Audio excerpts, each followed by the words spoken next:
Vientos de cambio en el Poder Judicial, aires de transformación en la Corte Suprema de Justicia. Buenas tardes, compatriota. Muchas gracias por seguirnos en La Escoba.social. Le repito, con mucho aprecio, visítenos en nuestro sitio web www.laescoba.social. Repito la pregunta, compatriota. ¿Hay vientos de cambio en la Corte Suprema de Justicia? Yo creo que ya se escuchan algunos comentarios y algunas opiniones, una que se está publicando nuevamente en redes, pero no es tan reciente, de una crítica muy puntual y muy interesante del magistrado Jorge Araya. ¿Qué clase regañada le dio esa vez a la Corte Plena? Pero bueno, aunque sale en estos días, es un asunto que ya habíamos comentado y fue hace bastantes meses. Pero ahora quiero referirme a algunos conceptos que externó de manera muy clara y me entusiasmó mucho la señora magistrada vicepresidenta de la Corte Suprema de Justicia, doña Damaris Vargas, que dicho sea de paso, a ella y a las magistradas y a los magistrados que la apoyaron, pues debemos reconocerle que representó un importante triunfo en la organización judicial y le cortaron las pretensiones a la señora conocida por sus subalternos como mamá o la jefa, que bueno, ya está saliendo de su, digamos, proceso de patinaje. Pero vamos al tema que nos interesa. Dice doña Damaris que hay un proceso de transformación profunda en el Poder Judicial. Qué bueno, señora magistrada vicepresidenta, qué bueno. Estamos totalmente a favor de ese proceso de transformación. Es más, tenemos años de decir que la Corte Suprema de Justicia y el Poder Judicial de Costa Rica exigen una reforma sistémica. Doña Damaris, usted tiene toda la razón, pero cuéntenos, ténganos al tanto de cómo va ese proceso de transformación. Dice usted otro concepto que me entusiasma muchísimo. Estamos implantando cambios para optimizar el proceso, cambios estructurales, implantar cambios estructurales para optimizar los procesos. Mire que este título puede ser de una gran tesis sobre la administración del Poder Judicial, porque cuando hablamos de procesos, entendemos perfectamente que la señora vicepresidenta no se refiere solo a los procesos en sentido jurídico, al proceso penal, al proceso constitucional, al proceso civil. Se refiere a los procesos de administración, a esos grandes megaprocesos para mega administrar el megapoder judicial. Que dicho sea de paso, doña Damaris, con todo aprecio, es un monstruo a nivel mundial. El poder judicial del que usted es la vicepresidenta, es el único en el mundo, doña Damaris, que tiene la sala constitucional, que tiene el Ministerio Público, que tiene todos los peritos del área penal, tiene la policía judicial, tiene la defensa pública y nombra los magistrados del Tribunal Supremo de Elecciones. Ahí es donde yo creo, señora vicepresidenta, que hay que centrar los focos del proceso de transformación, de los cambios estructurales y de la optimización de procesos. En la Asamblea Nacional Constituyente, que nos da la Carta Magna, que dicho sea de paso, hay algunos funcionarios muy chistosos que ni siquiera estaban al tanto de cómo se nombran los ministros o las ministras. Pero en esa Constitución todavía vigente, todavía ahí está, que merece revisarse, pero desde la primera letra hasta el último punto, dice claramente cuál es la función del Poder Judicial. Sin embargo, se han dado una serie de reformas y de circunstancias legislativas en donde el Poder Judicial nuestro no es un poder inspirado en Montesquieu, ni es un poder como los poderes judiciales del mundo entero, que no tienen, repito, Ministerio Público, Poder Constitucional, Policía, peritos y defensa pública. Pero qué bueno, doña Damaris, qué bueno, y gracias a Dios es que paramos esas ondas, esos efluvios politiqueros liberacionistas que tendían a que su reelección como vicepresidenta no se produjese. Pero ahora escucho esta semana a dos señores magistrados de la Sala Tercera, la Sala de Casación Penal de la Corte Suprema de Justicia, expresar los siguientes conceptos. Empecemos con don Jesús Ramírez. Don Jesús Ramírez, magistrado que ha resistido los embates del diario La Nación, a quien han vilipendiado y a quien le han hecho una leyenda negra que no le tocó ni su alma ni su entereza. Don Jesús dice: en la corte hay cosas que se deben cambiar. Claro, don Jesús, claro que hay cosas que se deben cambiar. Usted fue muy sutil. Claro que hay que cambiarlo, claro que hay que cambiar cómo funciona el Ministerio Público, porque debe salir del Poder Judicial. Claro que hay que cambiar cómo funciona la Policía Judicial. Claro, don Jesús. Hay que también señalar cómo funciona el Departamento de Medicina Legal, que hay que ponerle mucho cuidado. Claro que hay que cambiar cosas, pero usted hace un señalamiento muy interesante y es a nivel procesal penal y dice que la etapa intermedia como que no funciona. Bueno, es que ese Código Procesal Penal es un mamarracho.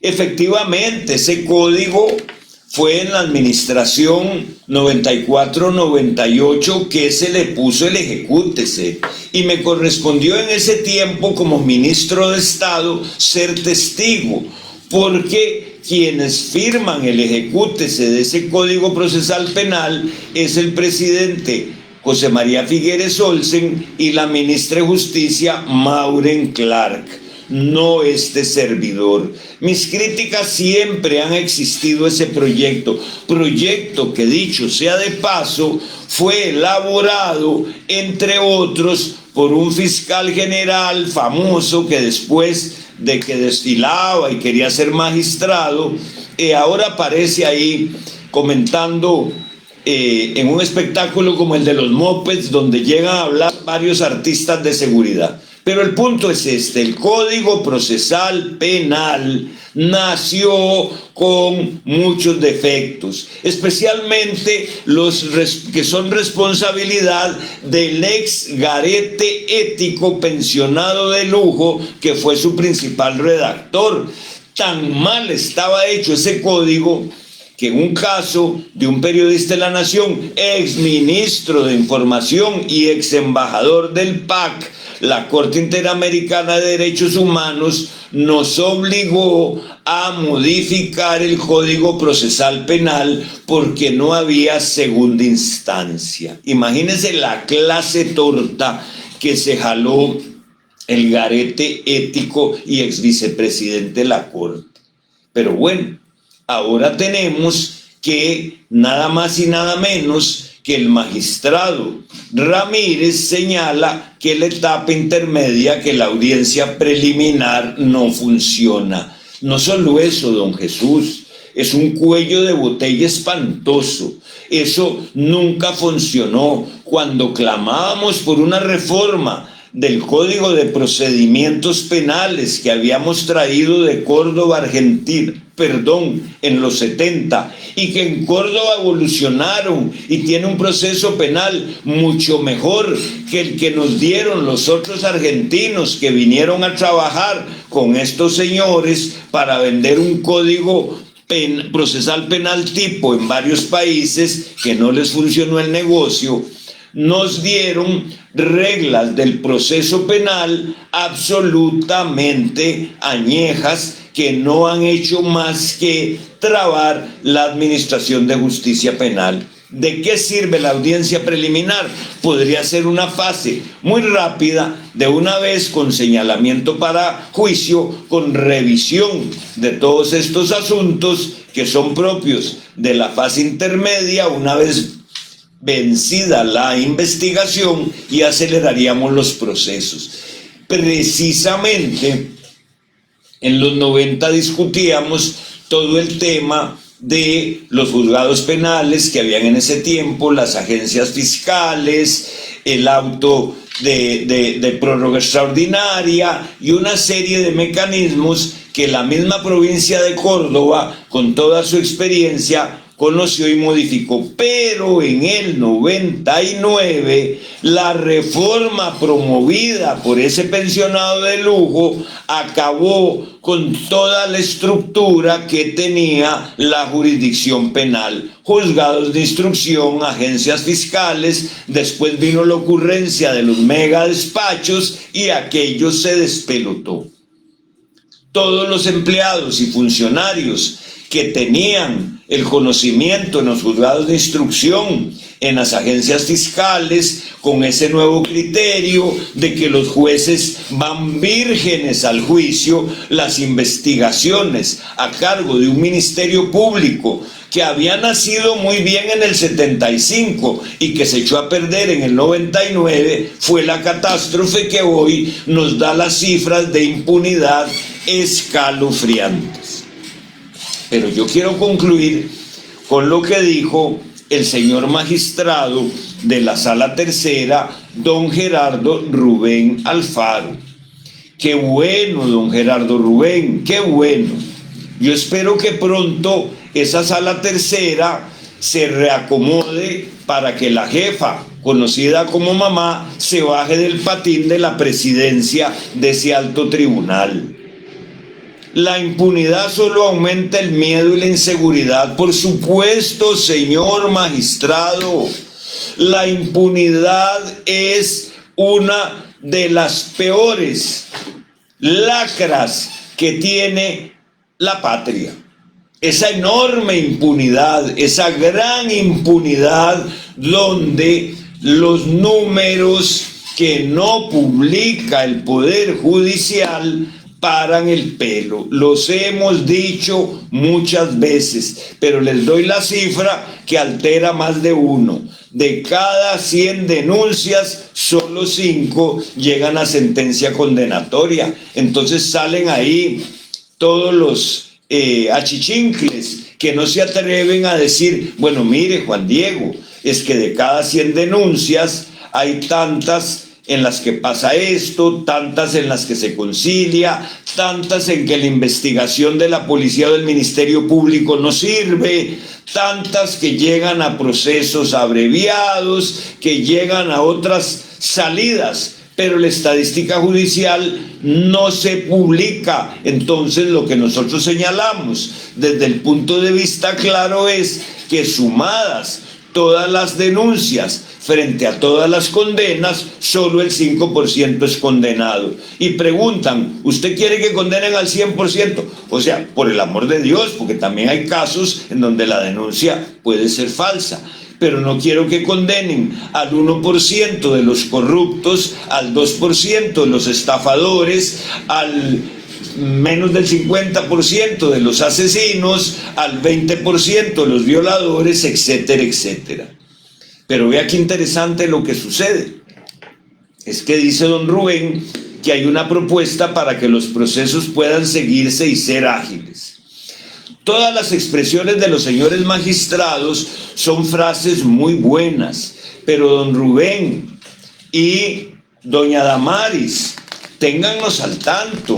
¿Qué está pasando? ¿Qué están planteando? ¿Qué pasa con las reformas legislativas y con las reformas estructurales? Mire qué interesante también este otro aspecto.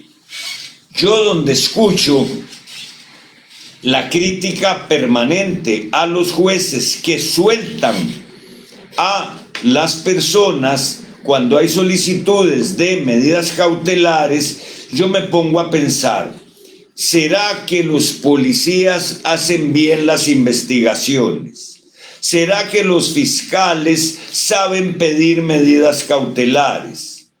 Más a raíz de la muerte del subjefe del OIJ en Guapiles, en donde de la misma policía judicial se oyó decir que habían soltado a gente de manera indebida. Qué interesante, porque nunca oímos a los jueces, porque los jueces penales no tienen periodistas ni oficina de prensa, porque los jueces penales y los jueces no discuten los asuntos como los discute, por ejemplo, el Ministerio Público o el OIJ, que tiene 8 periodistas, o el cuerpo de periodistas de la Presidencia de la Corte, o el politólogo de la Presidencia de la Corte. Será por eso que los magistrados don Jesús Ramírez y don Gerardo Rubén nos tuvieron que decir lo que comentamos, porque ellos no tienen acceso a la prensa, los 20 periodistas del Poder Judicial. ¿Qué quiero decir? Que no siempre, y cuidado, no es la mayoría de las veces, cuando los jueces no aceptan la solicitud de medidas cautelares del Ministerio Público, es porque la solicitud fue bien hecha, porque la investigación fue bien hecha. Y creo que hay otro detalle muy interesante que se desprende de algunas declaraciones del dúo dinámico y los 8 periodistas del OIJ. Aquí en Costa Rica no hay categorías como en un avión. No hay clase turística, muertos de clase turística, muertos de clase ejecutiva y muertos de clase premium. ¡Qué pena! ¿Murió un policía? Sí, muy grave. Pero aquí no se inmuta ni el presidente de la Corte, ni el director que aparece en los shows, ni el subdirector del OIJ, ni nadie, cuando están matando todos los días 2 o 3 personas, precisamente, como dice don Gerardo Rubén, porque la impunidad solo alimenta el miedo y la inseguridad. Ojalá que con los fondos que le ha girado el gobierno al OIJ produzcan esos cientos de agentes que van a acabar con la impunidad. Yo, señores del dúo dinámico y 8 periodistas del OIJ, no lo creo. No lo creo, porque el tema no está en la investigación policial, el tema no está en la investigación fiscal, el tema está en los altos niveles de impunidad, porque todo el aparato de control social, desde la policía judicial, el Ministerio Público y la Administración de Justicia, por las leyes que hay que reformar, no funciona. Y la que pone las víctimas es la sociedad civil, con todos los muertos de la misma categoría, seres humanos que cayeron asesinados por el AMPO, la mafia. No hay muertos de primera clase, ni de segunda clase, ni de tercera clase. No se nos olvide. Buenas tardes.